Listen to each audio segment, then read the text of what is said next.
Welcome to the second video in the Combinatorics series. I want to take a moment to tell you that you should do your homework. Every video has a homework assignment associated with it and solutions, and so you should do them, including the one for the last homework. The reason is because it's easy to feel like you're improving and learning when you're watching somebody teach you combinatorics, but honestly, the only way to really improve and master it for yourself is to do combinatorics. And the best way to do that is to do your homework. So at the very least, you should at least look at those problems to make sure you can do them. Otherwise, you're not going to get the most you can out of this video or any future video. So do your homework, do your homework, do your homework. But now, do this problem, okay? How many 4-digit numerical PIN codes are there, like for an ATM? So take a moment to come up with a numerical answer to that question.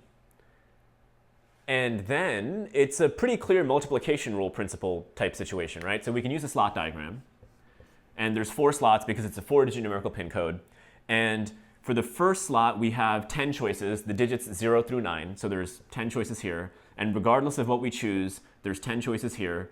And we can continue to get the answer of 10 to the 4, or 10,000. So there's 10,000 different numerical PIN codes possible, 4-digit. Now, it seems like the multiplication rule is pretty much the key to doing every question. And that's sort of an illusion, because all of the problems that have been presented so far have been carefully curated and designed for the multiplication rule to cut through them like a hot knife through butter. But reality is often not as kind. It's not going to offer up problems that are simple just because all we know are simple things.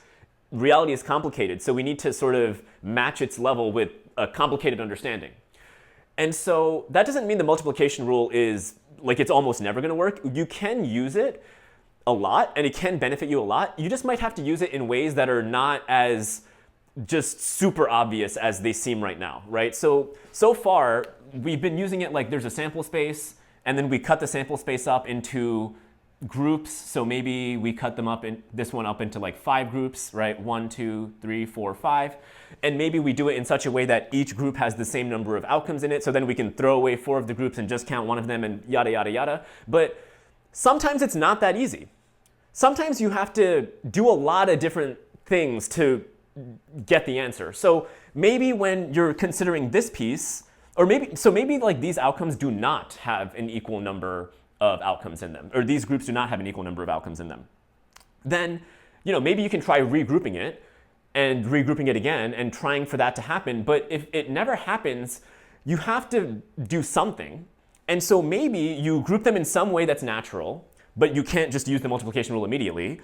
And then you look at this group, and maybe in this group, maybe you can use the multiplication rule just in the context of that group. So maybe you can cut up this group into 3 pieces, and you realize, oh, if I split up this group into 3 pieces, each of these 3 pieces has the same number of outcomes in it.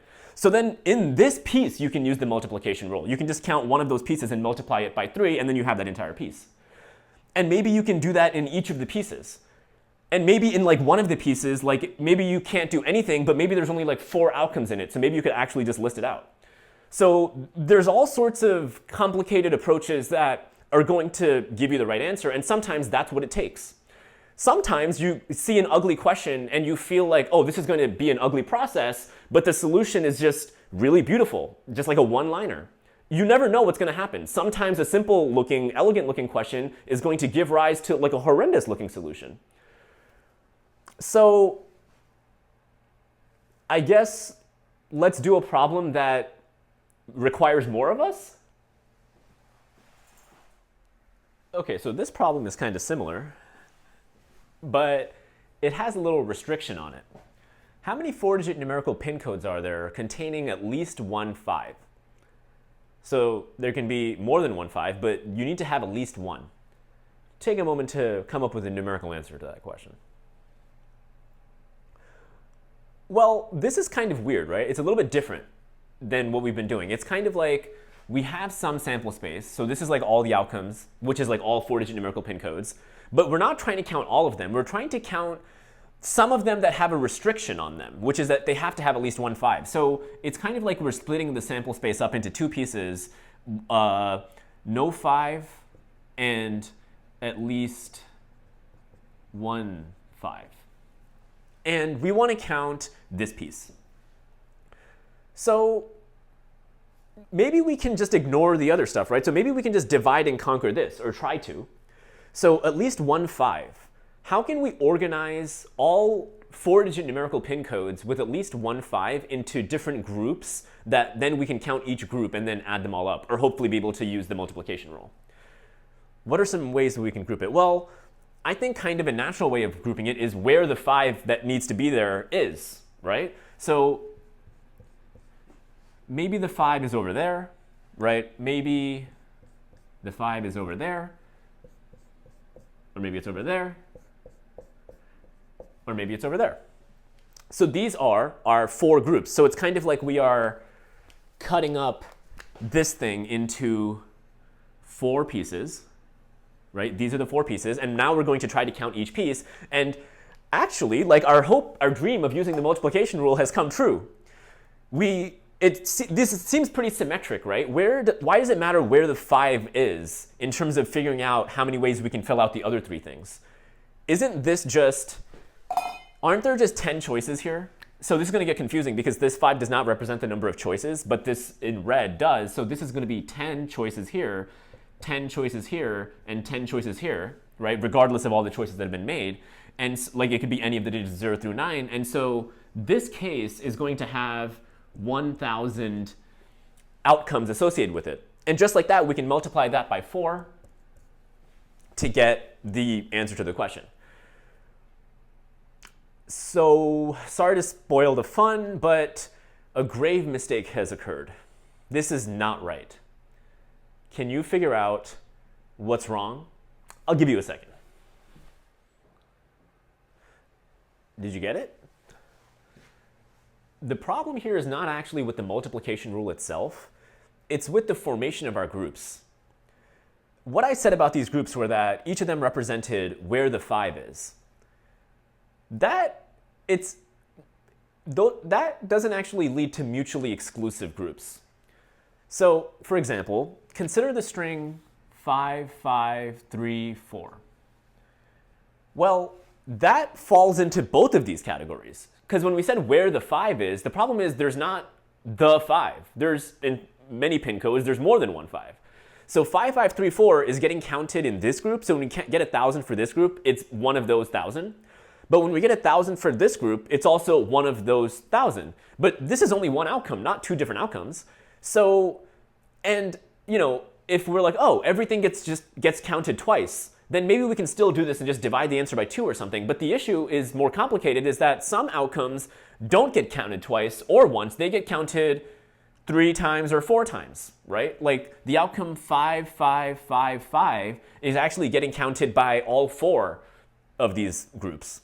And so the point is that the answer 4,000 that we got is way too high. That's not right. It's too high.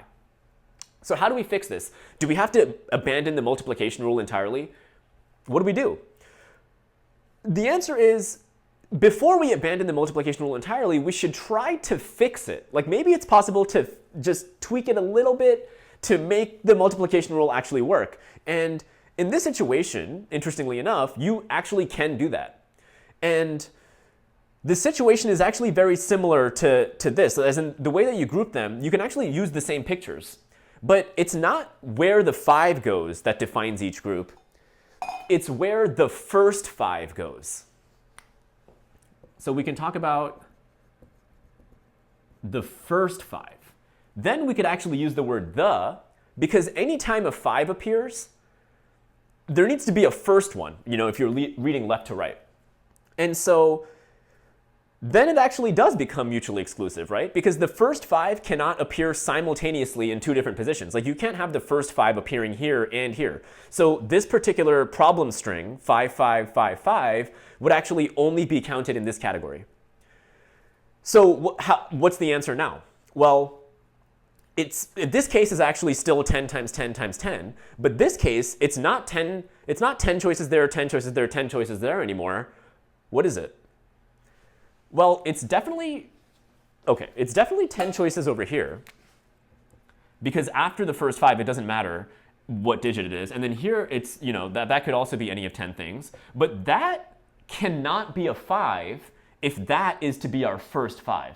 So this is actually a 9. So this outcome, or this group actually only has 900 outcomes in it, and the first group has 1,000 outcomes in it.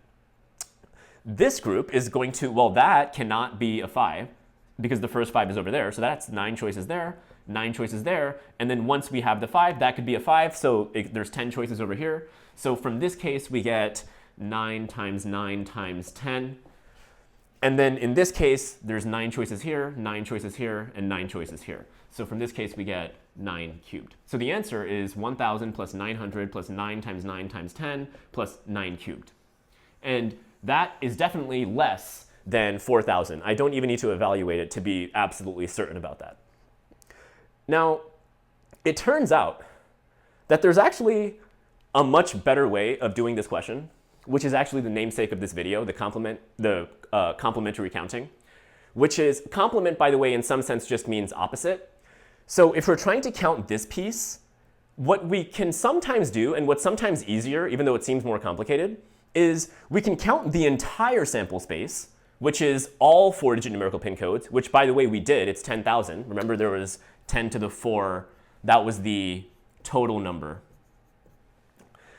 And once we have the total, if we could instead count the complement of what we're trying to count, so instead of counting this piece, maybe we could count this piece and then subtract out how many outcomes are in this piece from the total. And then we can indirectly get to how many outcomes are in this piece. Sometimes that's easier. Like in this situation, it's actually easier. So it's the total, 10 to the 4 minus, so we can start with all 4-digit numerical pin codes and subtract out the ones that do not contain at least 1 5. So how many numerical pin codes do not contain at least 1 5? Well, that's kind of a pretty simple multiplication rule slot diagram question, right? So there's 4 slots, and for each of the slots, there's only 9 choices since you cannot choose a 5. And so that leads to the answer of 9 times 9 times 9 times 9, or 9 to the 4th. So the answer to the question is actually 10 to the 4th minus 9 to the 4th. And that's a much faster way of doing the question. Shout out to complementary counting. And this circled green expression and that circled red expression are the same because they kind of have to be the same because they're counting the same thing. And that's an argument that we're actually going to use to show equivalences between complicated looking things later on down the line. But before we get to any of that cool stuff, let's do another question related to complementary counting. Here's a fun question. Let's say you roll a 6-sided die 3 times consecutively. And after that, you look at the product of the 3 numbers that you rolled. For how many sequences of rolls do you get an even product? If that question is unclear, let me give you an example. So let's say you roll the die and it's a 1. And then you roll it again and it's a 4. And then you roll it again and it's a 2. Well, that is one particular roll sequence. And that leads to a product of 1 times 4 times 2, which is 8. So that is a particular sequence that we would like to count because it leads to an even product. On the other hand, we would not like to count something like 1, 1, 1, which leads to a product of 1 because that's an odd product. So really, we have, again, the sample space of all the possible sequences of rolls. And we would like to count the ones that lead to even products. And then we can leave out the ones that lead to odd products. We can try dividing and conquering this. There's no reason to immediately use the complement principle or the complementary counting, whatever you want to call it. So we can try to organize all roll sequences that lead to even products in some way. And one way of doing that, if you're thinking about the product of integer numbers, then it's really just about the evenness or oddness of the numbers in terms of figuring out the evenness or the oddness of the resulting product. So one possible situation that can lead to an even product is if we have an even roll for the first roll, an even roll for the second roll, and an even roll for the third roll. And that, well, how many ways can we get this? How many outcomes are there in this group? Well, if the first slot is even, there's 3 choices for that, 2, 4, or 6. And for each of those choices, this can be any of 3 choices. And for any 9 choices you could have made here, there's 3 choices you could have made there, which leads to 3 to the power 3, or 27 outcomes in this case. But there's a lot more cases. There's also the case where that's even, and that's odd. There's also the case where this is even, this is odd, and this is even. In fact, any sequence where there's any even number at all is going to make the product even. And so this leads to some amount of casework, which, by the way, it's not that bad. You can finish the problem off like this, but it is worth considering, well, why don't we, for a second, consider odd products? What does it take to get an odd product? Well, an odd product is going to lead to, what we could have an odd number here, an odd number here, an odd number here, and that's it. There's nothing else. So for an odd product, we get this. This is the only way to get an odd product. And so doesn't it seem simpler to count that piece?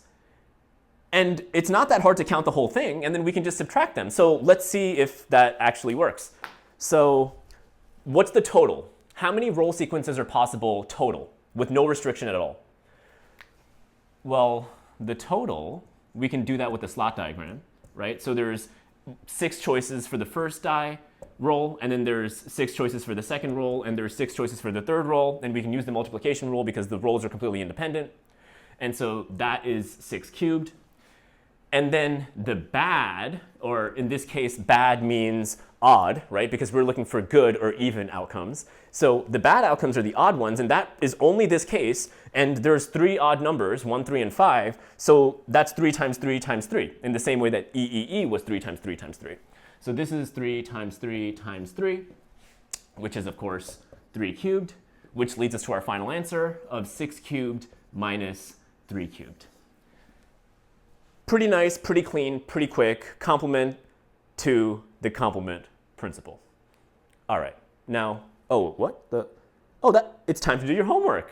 Huh, all right, see you next video.